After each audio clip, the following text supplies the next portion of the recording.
The three ways people spend money. The debtor. Let's pretend that this line here represents $0. The debtor has no savings, so when he borrows money, he has to borrow money from a lending institution like the bank. He has to pay the debt off before borrowing the money again. Pay the debt off before borrowing the money again. Most people go through life like this. The problem with this strategy is, what if you can only get here before you have to get in debt again? Before you know it, your debt will spiral out of control. The saver. He's putting money to the side every month so when the time comes, he can pay cash for it. He's back to zero, so he saves and pays himself back until he finds another thing to buy. After his purchase, he's back to zero again. He saves his money again because he knows that in the future something else will come up. For a long time, I thought that this was the best position to be in. The wealth creator. This last group we call the wealth creator because this is a strategy the wealthy has been using to multiply and transfer their money for over 100 years. They save their money and put it somewhere where it's earning interest, and the interest is earning interest, which makes it compounding interest. A wealthy person has the same challenges as we do. They make the same decisions and make the same purchase as anyone else. The only difference is when they buy a car or buy that real estate investment, they use OPM, other people's money, and leave their money which continues to grow uninterrupted. So what is the private reserve strategy, right? Some people call this infinite banking concept. Here at Uplanding Edge, we call this the private reserve strategy. So the private reserve strategy is a strategy designed to help develop or improve one's financial position by avoiding or minimizing unnecessary wealth transfers where possible, and basically accumulating an increasing pool of capital, providing accessibility control and uninterrupted compounding of interest. It's very important, uninterrupted compounding of interest. So the fundamental key of the private reserve strategy account is that the money must be accessible through collateralization. Okay, so this is the key for making this whole private reserve account work, to making infinite banking concept work. Okay, it has to be accessible to the process of collateralization. Now, this might be some things that you might have heard of before. Some wealth are avoidable, others can only be minimized. Okay, so one of the concepts that we talk about here is you finance everything you buy. Okay, you're either gonna pay interest or you're giving up the ability to earn interest on that money. So every dollar that you don't save is either consumed by wealth transfers or is consumed by lifestyle. Once you consume it through your lifestyle, it's gone forever, right? And most people, when we talk about like wealth transfers, they're actually giving their money unknowingly and unnecessarily, meaning unknowingly, if they would have known about it, they would have stopped doing it.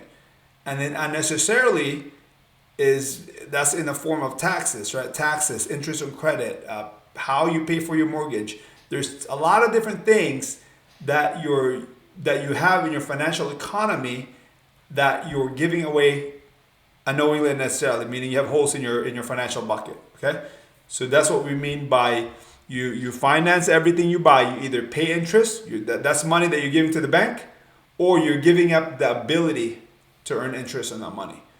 So when we talk about giving up the ability, you already know the first part. You're paying interest, but when you're giving up the ability to earn interest on that money, that's what we call opportunity cost. So whenever it's not just the dollar that you're losing, you're also losing what that dollar could have earned for you. We call that opportunity cost. So there are three ways people spend money. Okay, and this is something that there's different levels to this, right? Like the first level is you have the debtor. This is somebody that works to spend. Like a lot of times it could be somebody that's got out of college. They have a lot of debt. They don't really, they're borrowing money. They have credit card debts.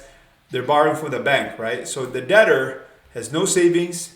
They earn no interest on the money, and they're the one that's paying interest to the financial institutions. And then the next one is a saver. The saver is a person that saves their money. They don't pay any interest. But whenever they want to do a capital purchase, they pay cash for things, right? That's the saver. And then you have the wealth creator, which they save money and then they use other people's money so that they can maximize the efficiency of their money. So they saves money, their money is sitting somewhere where it's compounding, and then whenever they make a capital purchase, they collateralize their money to make the capital purchase to make investments. So you have the debtor, the saver, and the wealth creator. Now, again, the debtor borrows money usually at a higher interest rates. They're the one that they're earning future earning potential. Somebody else is earning that, right? They have debt on their future earning potential, meaning the money that they're gonna earn later on, they already given that away. They're already giving that away to the financial institution because they have credit card debts or they have some sort of debt that they're paying interest on. And again, the saver is the one that's borrowing money. They're paying cash for everything. But every time they pay cash for something, they're resetting that compound interest curve, right? And then the wealth creator is the one that's putting their money somewhere where it's earning uninterrupted compound interest. And when they are making a capital purchase or when they are trying to do an investment, they're using OPM, other people's money. I'm going to put this in an illustration form. That way you can kind of see what it looks like, right? So let's go here. So let's pretend that this line is $0, right? So you have the debtor. What did he do? They get in debt. They pay the debt back. They're back to zero. They get in debt again. They pay the debt back. They're back to zero. Now, most people go through life like this. Now, the problem with this is like, what if you get in debt and you can't get back here? You lose your job, you get hurt, something happens, and this debt could spiral out of control. And that's what most Americans are in right now. We are in we are a debt society, historical debt, right? Like we're talking about like people are spending 105% of what they're bringing in. So they're never going to get, if you're paying a credit card debt that's like 15, 20%, it's very difficult to get past that. That's like you're slave to the banking institutions. So this is the debtor. Now the saver, what did they do? They save their money, they pay cash. They save their money, they pay cash. They save their money, they pay cash. So they're always going back to zero. For the longest time, I thought that this was position A, because I mean, you're anybody that can save their money and pay cash for everything. I have complete respect for that person, because people that save, there's not a lot of people that save, right? They save their money, they pay cash. Now, the problem with this is whenever you pay cash for something, that what we talked about earlier, that compound interest curve gets reset and goes back to zero. Now, when you run the calculation in that, there's a lot of money that you're missing out on. I'm going to show you that on the next video. And we're going to talk about what the true cost of paying cash is. The wealth creator is they put their money somewhere where the money gets better and better every day. And when there's something comes up, whether it's a major capital purchase or an investment opportunity, they use OPM, other people's money, they collateralize it.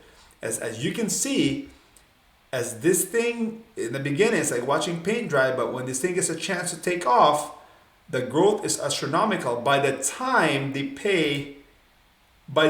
their debts are paid off, it's already higher than where it was. By the time it's paid off, it's already higher than where it was. There's times when you're depositing a check. For example, you're depositing $10,000. By the time you write the check, it's already turned into 15. By the time you write a check, it already turned into 20. This is the power of this compound interest curve. In the beginning, it's low, but every time they're paying their loan back, the money is already sitting higher than where it was. And as the year gets through, you see that the gap, it gets better and better and better. That's the wealth creator.